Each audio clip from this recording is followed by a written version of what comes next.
Hi guys, welcome back sa aking YouTube channel. Ngayong araw na to ako'y babalik na sa Dubai. Ako'y pa-flight na. Tapos ng aking bakasyon na 25 days. So hindi ko naman masyadong na-enjoy kasi ang bilis ng araw dito sa Pilipinas. Kaya ito balik Dubai na naman, balik trabaho na naman tayo. Maaga ako dumating dito, akala ko maraming pasahero. Advance ako ng 3 oras. Wala naman pala masyadong pasahero. Tingnan nyo yung paligid, napaka luwag. O konti lang yung mga tao at saka yung mga pasahero na pumipila is ko kaunti lang. Ito yung mga nauna sa akin, no. Ayan, kung napapansin nyo, merong mga meron silang daladalang mga envelope. Siguro mga mga bagong hard sa mga agency. Papuntang siguro to, papuntang Middle East din, Saudi, Kuwait, or di natin alam kung saan banda sa sa Middle East. Itong mga kabayan natin na nakapila dito sa sa boarding. So ayan, kita nyo mga kapatid, is kukunti lang talaga ang mga tao dito. So noong araw wala pa ang Terminal 3 dito, lahat ang bagsak ng mga international na airplane. So ngayon parang Philippine Airlines na lang yata. Pero may nakita pa ako na mga ilan-ilan na na mga international. Kaya nakita ko Japan at saka Korea. So ayan si kabayan, ayan, nagbibigay na ng mga requirements. Ayan okay pa ng envelope ni kabayan. Siguro first time. So ito namang kabila dito, may nag-assist sa naka-wheelchair. So ito pa si kabayan lalaki ng envelope. So malamang mga mga hard sa travel agency. So lumampas na ako sa sa travel lumampas na ako sa immigration pala. So mabilis lang naman sa immigration, din ako hinahanapan ng mga requirements, passport lang at saka ticket. Yung yung A-travel departure wala naman, hindi naman hiningi, at saka yung A-travel arrival hindi naman hiningi sa immigration. Pag check nila wala na. So sabi, punta ka na dun sa gate. Tinuro sa akin gate 6. So di ko alam itong mga kasabayan ko kung makakasabay ko rin to, baka pa ibang bansa rin to sila. So ayan mayroon siguro ding dumating kasi mayroon naman ako nakakasalubong. Kung napapansin nyo, wala masyadong wala masyadong tao, kukunti. Di ka talaga tulad sa Terminal 3, ang daming tao doon. So ang haba ng pila doon sa immigration pa lang, at saka sa boarding pa lang ang haba na ng pila. Dito napakabilis. Ayan konti ang tao.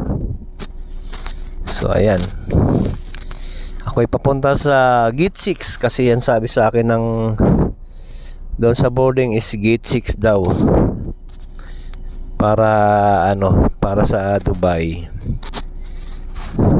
Tuloy-tuloy lang tayo. Ayan yung gate 6.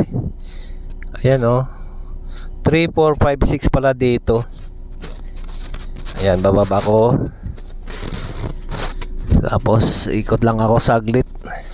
Aakyat din ako maya-maya kasi yung 550 na refundable is nalampasan ko. Balikan ko na lang. Punta muna ako dito sa baba. Titingnan ko lang yung number namin, number 6.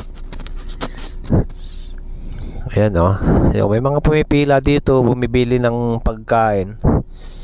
Takot siguro magutom sa loob ng eroplano kasi minsan delay. Wala ka pang kain, di ka pa nakapag-almusal. Yung mga umaalis ng maaga. Pero ako nag-almusal ako kanina. Di pwedeng walang almusal kasi minsan delay. Tapos pag dito ka bumili ng pagkain, medyo mataas mga pagkain dito. Kaya kain na lang muna tayo bago dumating dito. habang nag-aantay ng ating flight. So ito, marami naman palang nakaupo na dito. Ayan. Siguro papunta din sila sa ibang lugar. Ito gate 5, ay gate 5 to eh. Nadaanan ko na yung gate 5 at saka gate 4. So ito yung dulo.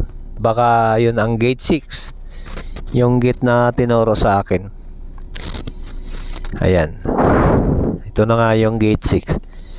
So babalik ako doon sa taas kasi kunin ko yung 550. Sayang, pang Starbucks din yan. Okay, bye bye. Nakuha ko yung 550 piso. Ito. So pila ka lang doon sa taas, pakita mo lang itong passport, tapos itong boarding pass pakita mo lang, saka itong OAC. Sayang dito guys, pang dito pang Starbucks dito. Pero ito di ko na ito bili sa Starbucks. I-ano ko na lang ito, isabihan ko lang ito sa wallet. So ayan, maraming salamat.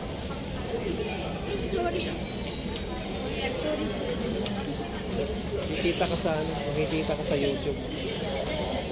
Makakuha ka na ng 500 lipan ito. Para saan po yan? Yung mga OFW na bakasyon. First time again.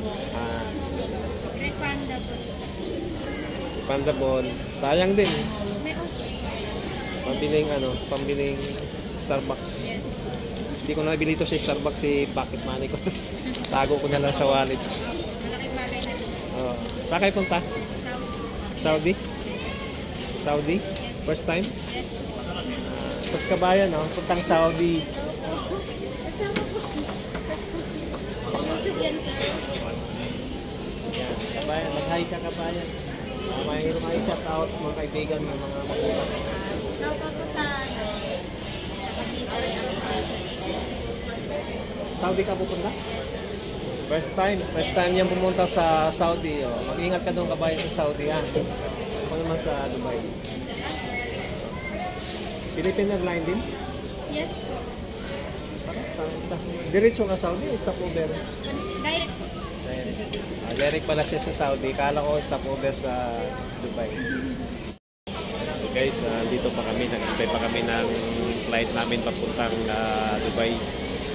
So ayan ano pa lang, mag-alas 11 pa lang dito. Ang alis namin is alas 12. So ayan maraming pasahero nag-antay dito. Pero hindi naman lahat Dubai ito. Meron papuntang Japan, papuntang Korea, papuntang Saudi. Yan, halo-halo dito. Meron pang ibang countries na halo-halo dito. Santiago, Jocelyn, Jocelyn, Santiago, traveling on Philippine Airlines like PSX. Kaya na pa kami dito, magdadalong oras na ako rito kasi kailangan maaga. So ayan, update ko kayo maya pag nandun ako sa loob ng aeroplano. Okay guys, nakapila na kami dito sa papasok na kami ng aeroplano. Meron palang group tong mga ticket dito. Yung mga naunang tinawag is group E, B, D at saka C. Yung iba nasa huli pa kasi yung group namin is group G. Yan, ganun pala dito. Yan, nag-aantay pa kami ng mga tatawagin yung number ng ticket namin. So ayan guys, tinawag na yung number namin, number G at saka H.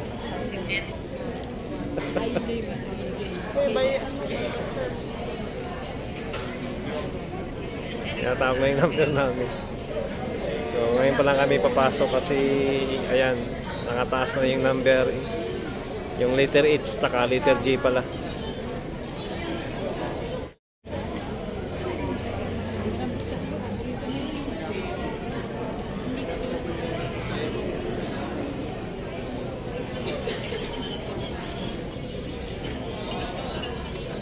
Pasok na kami dito sa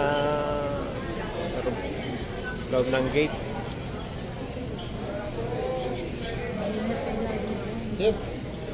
Ito yung number namin, Ayan guys, papasok na kami ng paloob ng eroplano.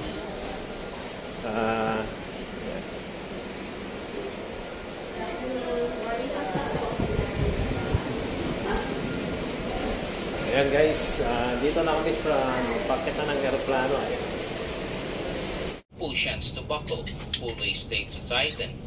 When outside the aircraft, pull down sharply the inflation cords at the lower end. If life vest fails to inflate, blow into mouth tubes. Push pin inwards to release air. Do not inflate your life vest inside the aircraft.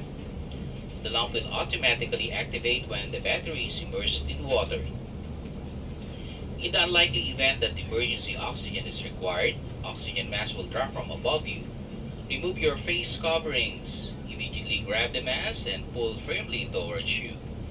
Put over your nose and mouth. Pull elastic band for snug feet and breathe normally. Keep mask on until you are advised to remove it. If a child or other passengers near you need assistance, put your mask on first before assisting them. The emergency exits are clearly marked throughout the cabin. Locate the exits nearest you. These exits may be behind you.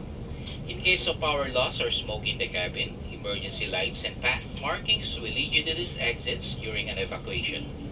For further information, please study the safety card found in the seat pocket in front of you. In preparation for takeoff, ensure your seatbelts are securely fastened. Seat backs